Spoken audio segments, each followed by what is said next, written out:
আজ আমাদের সামনে এমন একটি মানুষ রয়েছেন যিনি দীর্ঘ ১২ বছর ধরে বাতজ্বর রোগে ভুগছেন।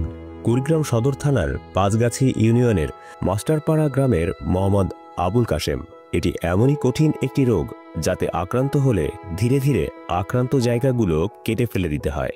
দীর্ঘদিন ধরে তিনি এই কঠিন রোগের চিকিৎসা চালানো তার পক্ষে সম্ভব হচ্ছে না, শুধুমাত্র আর্থিক অসচ্ছলতার কারণে।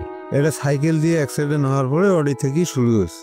তখন থেকে আপনার এরকম তখন থেকে এইভাবে এইভাবে যাওয়া লাগে, মানে যেটাই ধরবে যেটাই একটা ছাল দেবে সেটাই আমার কাটতে হয়, না কাটলে আর এই ভালো হয় না।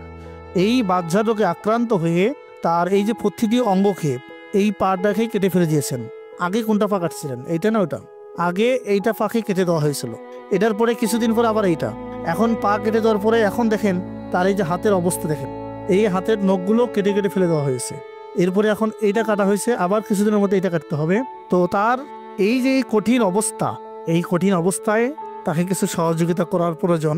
তার প্রতিটি দিন আমি শুনলাম প্রতিটা দিন তার ওষুধ খাতে প্রায় ২৫০ টাকা খরচ হয়, কিন্তু তার এই অর্থ নাই যে প্রতিদিন তিনি ২৫০ টাকা তার পরিবার থেকে খরচ করবেন।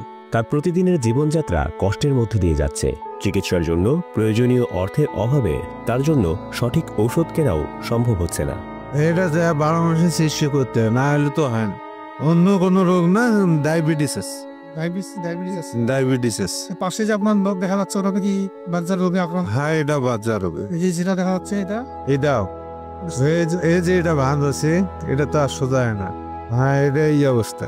তবে তিনি আশা করছেন যদি আমরা সকলে এগিয়ে আসি এবং তার চিকিৎসার জন্য কিছু আর্থিক সহযোগিতা করি, তাহলে হয়তো তিনি আবার সুস্থ জীবনে ফিরে আসতে পারবেন।